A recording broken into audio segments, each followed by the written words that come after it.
지금까지 들어온 주요 뉴스 정리합니다. 오늘도 김영민 아나운서와 함께합니다. 어서 오세요. 네, 점심 먹고 한잔 하면서 듣는 영민한 뉴스 시간입니다. 네, 먼저 조금 전 들어온 소식부터 살펴보겠습니다. 윤석열 대통령의 장모에게 징역 1년을 선고한 원심이 대법원에서 최종 확정됐다고요? 그렇습니다. 윤석열 대통령의 장모 최은순 씨에 대한 징역 1년형이 확정됐습니다. 앞서 1, 2심 모두 최 씨의 혐의를 유죄로 인정해서 징역 1년을 선고한 바 있는데요. 예. 대법원 제3부가 오늘 사문서 위조, 위조 사문서 행사, 부동산 실명법 위반 등의 혐의를 받는 최 씨의 형을 확정했습니다. 최 씨가 지난 7월에 항소심 선고와 동시에 법정 구속됐었는데 대법원에 보석도 신청을 했지만 이 역시 기각됐고요.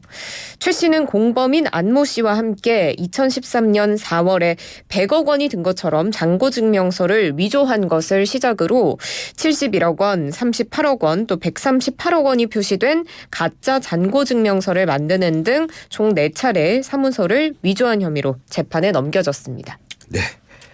다음 소식은 전 세계에 귀와 눈이 쏠린 그런 소식입니다. 조 바이든 미국 대통령 그리고 시진핑 중국 국가주석이 다시 만났죠? 그렇습니다. 현지 시간 15일 양국 정상이 만났습니다. 샌프란시스코에서 지금 아시아태평양 경제협력체 APEC 정상회의 열리고 있는데요. 이를 계기로 두 사람이 이제 대면 회담을 가진 겁니다. 이 두 사람이 만난 건 지난해 11월 14일 인도네시아 발리에서 첫 대면 회담을 한 이후에 1년하고 하루만 366일 만입니다. 바이든 대통령이 시 주석이 도착하기 직전에 회담장 앞에 정문에 나와서 직접 맞이했고요. 그리고 시진핑 주석은 애초에 도착 예정 시각보다 30여 분 늦게 도착을 해서 바이든 대통령의 안내를 받으면서 나란히 회담장으로 들어섰습니다. 네. 바이든 대통령은 우리는 매우 많은 시간 함께했고 모든 문제에 동의하지 않았다는 건 놀라운 일은 아니지만 미국은 항상 솔직했다 이렇게 이야기를 했고요. 시 주석은 내가 부주석이었던 당시에 우리가 중국에서 만났던 때를 생각난다면서 그때 소통 12년이 흘렀지만 여전히 생생하게 기억한다라며 조금은 편안한 분위기에서 대화가 이루어졌습니다. 그 두 정상이 나오는 얘기가 궁금합니다. 네, 두 정상은 그간 중단됐던 군사 대화 채널 복원하기로 합의했습니다. 외신에 따르면 바이든 행정부 고위 당국자가 회담 뒤에 이제 바이든 대통령이 시 주석에게 양국 군대화 제도화해야 한다라고 분명하게 요청을 했고 중국이 이를 위한 조치를 하는데 합의했다고 밝혔고요. 지금 중국은 현재 국방부장이 공석인데 새로 임명하는 대로 로이드 오스틴 미국 국방부 장관과 만나기로 했다고도 합니다. 그리고 또 양국 정상이 펜타닐에 대한 대화도 나눴는데요. 예. 펜타닐이 지금 미국 사회에서 굉장히 심각한 사회 문제로 떠오르고 있습니다. 이 마약성 진통제인데 그래서 중국의 펜타닐 원료 유통 차단과 같은 협력을 요청을 해왔는데 중국이 이제 펜타닐 원료를 만드는 화학회사를 직접 단속하기로 됐습니다. 네. 군인끼리 좀 얘기를 해보자 그런 얘기를 한 거네요. 자, 다음 소식 알아보겠습니다. 더불어민주당 비명계 의원들이 오늘 새로운 의원 모임을 만들었어요. 그렇습니다. 더불어민주당의 비이재명계 의원 모임인 원칙과 상식이 오늘 출범했습니다. 김종민, 이원욱, 윤영찬, 조응천 의원으로 구성됐고요. 오늘 오전 국회 소통관에서 기자회견 열고 민주당의 무너진 원칙 되살리고 국민이 요구하는 상식의 정치를 세우겠다라면서 당이 변화할 것을 촉구했습니다. 윤석열 정권의 독선, 독주, 검찰 독재를 막아야 하는 게 야당의 임무고 그러려면 강한 야당이 돼야 하고 민주당이 변해야 한다라고 이들이 주장했는데요. 지금 당에 대해서는 민주당의 도덕성이 역대 최악의 상황이라고 평가를 했습니다. 예. 대표 개인의 사법 방어에 당을 동원하는 방탄 정당 이제 그만해야 한다면서 돈봉투 사건, 코인 사건과 같이 민주당의 도덕성을 훼손한 사건에 대해서는 국민 눈높이에 따라서 조사를 하고 단호하게 조치를 해야 한다라고 지적을 했습니다. 민주당은 이재명 당도 강성 지지층의 당도 아니고 국민의 민주당이기 때문에 팬덤 정치와는 결별하고 당내 민주주의 회복해야 한다라는 입장이었고요. 이를 위해서 구체적으로 도덕성 회복, 당내 민주주의 회복, 비전 정치 회복을 제시했습니다. 이분들과 과연 많은 민주당 내 현직 의원들이 함께 할까요? 앞으로도 비슷한 의견을 갖고 있는 당 안팎의 인사들을 모아서 공동행동에 나설 뜻도 밝혔는데요. 예. 윤영찬 의원이 기자회견 뒤에 그동안은 당내 소위 비이재명계끼리 논의를 했는데 이제는 범위를 넓혀서 당내 청년이나 고문단 포함해서 많은 분들, 생각 같이 하는 분들과 고민을 함께하고 실천에 옮기려고 한다라고 말했습니다. 그리고 공천 불이익을 염두에 둔 행보 아니냐 이런 의심과 지적도 있는데 여기에 대해서 조응천 의원은 강하게 반박하는 모습이었습니다. 예. 그 이야기 들을 때마다 정말 어이가 없다라고 이야기를 하면서 가장 쉬운 방법은 이재명 대표를 중심으로 똘똘 뭉쳐서 총선에서 승리하자 이렇게 하면 공천을 줄 것 같은데 그렇게 굳이 하지 않는 것이라고 말했습니다. 지금 이런 행보는 당을 바로 세우기 위함이다. 이런 이야기를 전했습니다. 탈당과 관련한 얘기도 좀 있었다고요? 탈당 관련해서 지금 일각에서 이들이 집단 탈당할 수도 있지 않겠느냐라는 이야기를 하는데 윤영찬 의원은 그 부분에 대해서는 선을 그었습니다. 예. 탈당과 관련해서 4명이 이야기해 본 적은 없다라고 이야기를 했는데요.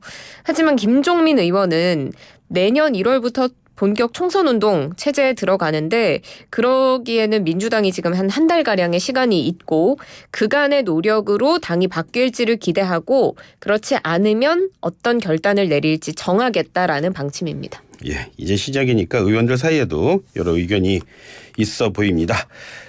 다음 소식은 국민의힘 얘기인데요. 국민의힘 지도부 그리고 인요한 혁신위 간에 힘겨루게 지금 계속되는 모습으로 보여요. 맞습니다. 이뇨한 위원장이 어제 YTN 라디오와의 인터뷰에서 대통령으로부터 만나는 건 오해의 소지가 너무 크고 지금 하는 것을 소신껏 끝까지 당과 우리에게 필요한 것을 거침없이 하라는 신호를 받았다. 이런 이야기를 한 바 있습니다. 여러 메시지로 지금 이뇨한 위원장은 지도부나 중진, 친윤계 인사들을 압박하는 모습이지만 사실 당내 반응은 좀 미적지근하다는 평가가 많습니다. 오늘 오전에 있었던 당 최고위원 회의에서도 친윤이나 중진 불출마, 험지 출마에 관한 논의는 없었던 것으로 파악됩니다. 예, 김기현 대표가 오전에 최고위원회 끝나고 기자들 만났다고요? 네, 맞습니다. 대통령을 당내 문제에 언급하는 건 바람직하지 않다라는 메시지를 전했는데요. 예. 김기현 대표가 인 위원장의 해당 발언에 대해서 이야기를 한 것으로 보입니다. 당무에 개입하지 않고 있는 대통령을 당내 문제와 관련해서 언급하는 건 바람직하지 않다고 생각한다라고 분명하게 밝혔고요. 지금 혁신위 내부에서 조기 해체설도 나왔었는데 여기에 대해서 김 대표는 혁신이 내부에서 논의하는 것은 내부 거지 자신이 왈가왈부하는 건 또 적절하지 않다 생각한다면서 혁신이 내부에서 잘 의논할 것이라고 본다라고 좀 조심스러운 반응 보였습니다. 지금 국민의힘이 3호 혁신위안 이거 공천관리위에 넘기는 거 여부 논의한다고요? 그렇습니다. 국민의힘 인요한 혁신위원회가 내년 총선 공천에서 청년 비중을 늘리자라는 걸 이제 3호 혁신안으로 냈었는데요. 그랬죠? 국민의힘이 이 3호 혁신안에 대해서 앞으로 구성될 공천관리위원회에 넘겨서 논의할 것이다라고 밝혔습니다. 국민의힘 박정아 수석 대변인 오늘 최고위원 회의 마치고 최고위는 혁신위의 치열한 논의와 발전적 방안에 대해서 존중하고 관련 사항에 대해서도 존중한다는 입장이라고 말했습니다. 의결이 아니라 존중이라고만 표현을 한 데 대해서는 1호 사면 안건 같은 건 지도부에서 정리를 할 수 있지만 지금 나오는 건들은 어느 정도 절차가 필요하기 때문이라고 설명을 했습니다. 지금 수험생들 시험 보고 있습니다. 이제 곧 영어 과목 시작되겠네요. 이제 1시 10분이 넘었으니까 영어 과목 시작이 됐겠네요. 예. 네, 지금 수험생분들 정말 긴장된 상태로 시험을 계속 치르고 있을 텐데 2024학년도 대학 수학 능력 시험 수능이 오늘 전국 84개 시험지구 1279개 시험장에서 일제히 치러지고 있습니다. 올해는 졸업생과 검정고시생의 비율이 35%를 넘어서 28년 만에 최고 수준 기록했는데요. 예. 구체적으로 보면 수능 응시 원서를 접수한 사람들은 지난해보다 3,400여 명 감소해서 50만 4,588명인데 재학생은 많이 줄어들어서 전체의 64.7%, 그리고 졸업생은 전체 31.7% 차지했고요. 검정고시 등 기타 지원자가 전체의 3.6% 차지했습니다. 네. 오늘도 수고 많으셨습니다. 고맙습니다. 고맙습니다. 지금까지 김영민 아나운서와 함께했습니다.